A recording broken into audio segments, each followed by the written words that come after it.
So we have arrived at the great season of Advent. Advent, it's important to remember, the word Advent means literally coming or arrival. The arrival of Christ, the coming of Christ. And the church has always understood this to mean three comings, right? One coming is the Lord's coming at the end of time. We've been looking at that and pressing into that. If you've been with us the last 3 weeks, the Lord's coming at the end of time to judge the living and the dead. So we asked the question last night or last weekend, and we posed, like, how are we saved? And we discovered, of course, that we can't save ourselves. And so now this first Sunday of Advent, what is the hymn that we sing coming into church? O come, Emmanuel, and ransom captive Israel. I need someone to come and ransom me. I need someone to come and release me from the sinful state that I'm in, that I can't get out from my own. So, come, someone come and ransom me, deliver me.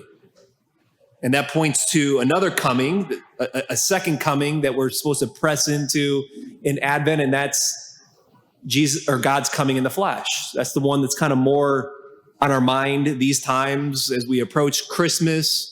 Jesus is coming, the incarnation, the one who's come to ransom us, to save us. And the third coming that the church asks us to be attentive to these 4 weeks of Advent is his coming right now. Jesus is coming, his arrival in our ordinary day of life, that he's always seeking entry into our hearts.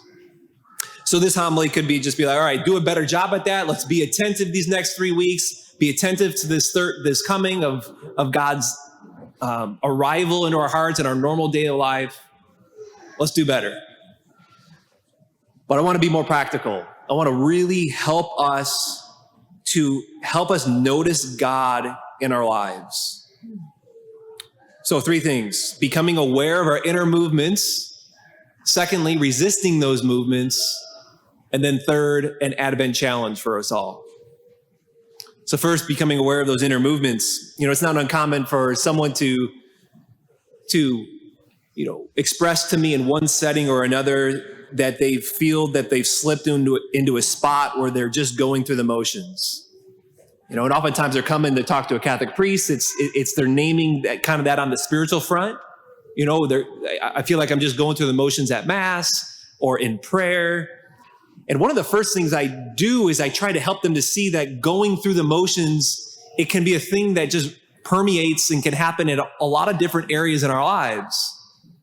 A husband and wife can feel at times that they're going through the motions in their marriage. An employee at work at times can feel like they're going through the motions at work. You can feel like you're going through the motions just in general in life. And we all know what that feels like, right? It's cold. It's functional. And we know that like a cold, functional relationship, we don't want that. What we're made for is 2.5 years, you've heard me say countless times, what every human heart is made for. It's not the cold, it's not the functional, it's not going through the motions, but every heart is made to both receive love and to give love. And the opposite then of cold, functional, and going through the motions is being aware of the inner movements of our hearts. And so to be clear, when we say inner movements of our hearts, this is St. Ignatian really wrote a lot on this, and it's a great spirituality. The inner movements of our hearts is being aware of our thoughts, our feelings, our desires, our emotions. God's usual way of coming to us, his usual arrival in our daily lives, whether that's at home, at work, driving to work, at school, his normal way of coming is through our inner movements, our thoughts, our feelings, our desires, our emotions. You kind of see those as like it's a portal to God. It's a portal God to us. And here's the problem. Increasingly so today, we are not good at pausing and even recognizing those inner movements. I'm talking the subtle movements right? Or even if we recognize them in the midst of just the busyness and things going on, maybe we might notice it, but we just don't really pay attention to it. We don't see it as something worthy to investigate or spend time with. And so that's why the first Sunday of Advent, the reading, when the focus is on the coming and comings, arrival of the Lord, what does Jesus say? Be watchful, be alert, be attentive, be aware.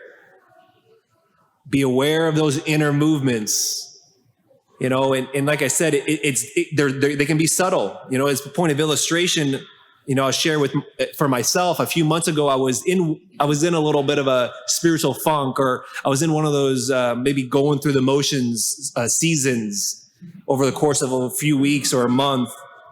And it was one Sunday afternoon. So a lot of times on Sunday, after I get free here, I'll go down to the farm and spend some time with my family. And I usually look forward to, hanging out with my dad, my sister's oftentimes, and her husband's often there with two of my nephews.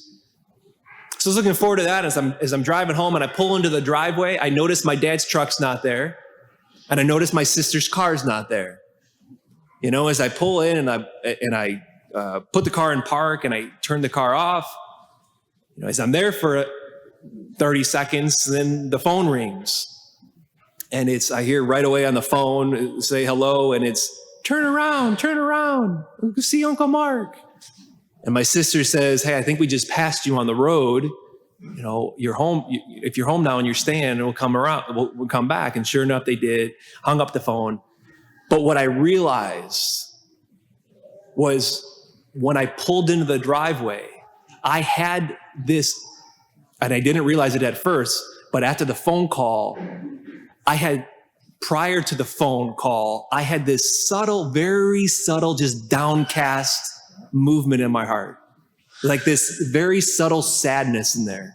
And because I was in this spiritual funk of just going through the motions, what would have happened if I didn't catch that and I wasn't used to spending time with it? I would have just walked in the house. I would have been into this kind of this cold malaise. My mom was home, but I probably wouldn't have been in communion with her. I wouldn't be in communion with God. I would just kind of continue to be in this, not paying attention to that little sadness and that little downcast. That's missing receiving God. It's missing intimacy. It's missing being in communion. And we miss those opportunities all the time. And I think a primary reason why we miss those and we don't pause is because we're resistant. We're resistant to those inner movements. We're resistant to intimacy and receiving God. Again, another point of illustration for that is we oftentimes, right, it's always like he's always coming. You talk about the three comings, he's always coming, but we resist because we don't have time to pause. I'm too busy. I'm too busy to receive.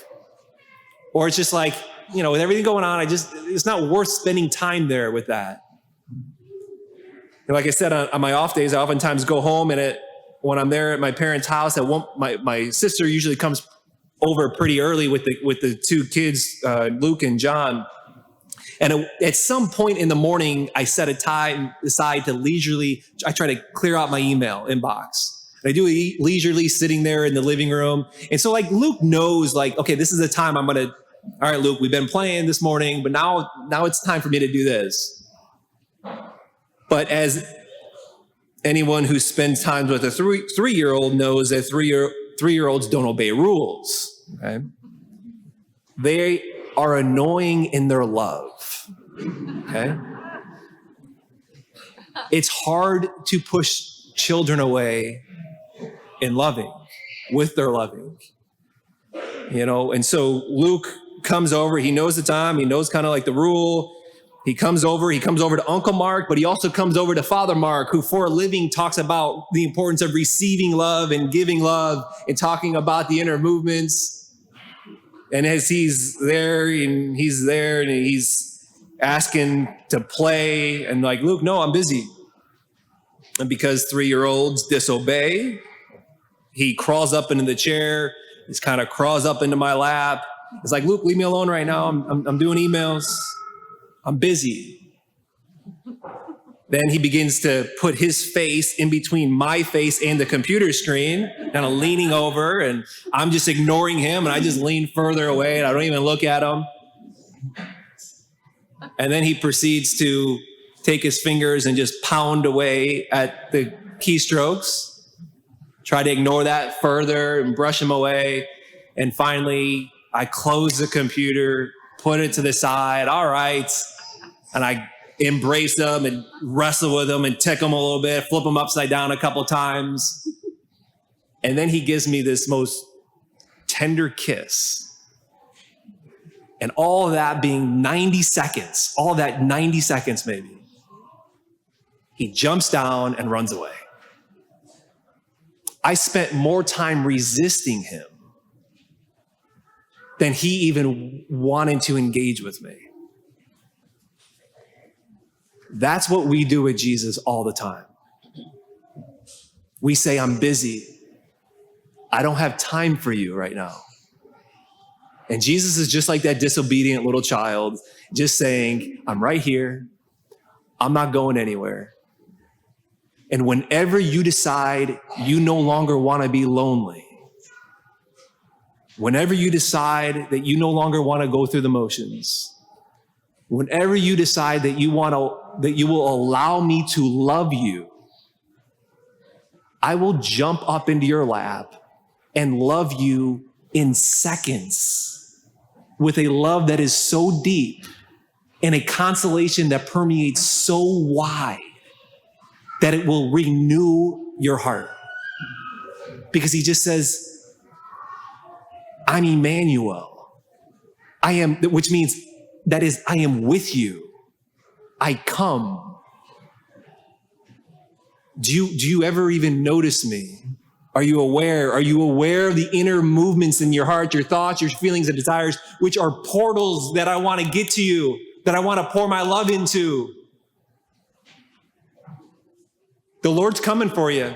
He's coming for me all day long, but we're really bad at noticing, and we need to build the muscle for it. It's almost like an artwork of noticing the movements in our hearts throughout the day, our thoughts, our feelings, desires, and our emotions. Which brings us lastly here to an Advent challenge. Advent this year, it's shorter. It's only 3 weeks. It's 21 days actually, from now until Christmas. 21 days to renew our hearts. From living and going through the motions to being in a spot of receiving love and intimacy and being in communion. And it begins with just becoming aware of our inner movements of our hearts. And the challenge is, this 21-day challenge, the challenge is to simply to become aware of it and take note of it. To notice one movement every day. One movement every day. And literally take a note. This isn't asking you to journal. Some people say, I don't like to journal. It's not my thing. Just take a note. It might even be just writing down a single word. Most of us, if we don't carry around paper with us a lot or in our pocket, we all have a phone. When the movement happens, we can pull out our phone and just make a note of it. And then we can come back to it the next time we have an opportunity to sit and to meet the Lord in that and just say, what was this? What do you want to say here? What do you want to do? What do you want to give me? Whether it's joy, whether it's sadness, whether it's disappointment, whatever it is, it's an inner movement. And it's something that the Lord wants. It's a portal to him. And it's his portal to us. The other day I was just brushing my teeth in the morning. And as I was brushing my teeth, I had my phone there, and hopefully that's not scandalous. But phone was there, brushing my teeth right there. And I received a text message from a parishioner, and they just said, it said something with a conversation and what happened from that. And as I received the text message, I just noticed I just got choked up just a little bit. And it was just so easy for me just to not pay attention to that, or it was just so small. But I just made a tiny little note of it. And the next time, later in that day, when an opportunity to stop in the chapel to pray, I received so much from God with bringing that to him. If you want to renew your heart, and that's everybody in this church, whether or not you want to admit it or not, our hearts need renewal. And if you want that renewal, you have to practice becoming aware of the inner movements of your heart, even if it's a single word, and to spend time there with Jesus. If you know you might need help with this, for this 21-day challenge, 21 days, give us your email. You can give us your email. We got cards at the end of the pew. You can sign up on the website. There's a button that says 21-day Advent Challenge. You can put the cards in the basket before you leave. We will send you an email every day with a different example of an inner movement of the heart that you might experience throughout your day. It will give you an example, but it will also just serve as a reminder, oh yeah, we're doing this challenge at Notre Dame for the renewal of our hearts, to help us to become aware. In closing, we oftentimes think like getting out of a funk or getting out of spirit, like going through the motions. We often think like renewing our hearts. It's all about doing this. We got to do this grandiose thing. What if you just needed to be aware of his coming? What if you just needed to be aware of the subtle movements, inner movements of your heart? What if all you needed to do to start the renewal was just jotting down a single note?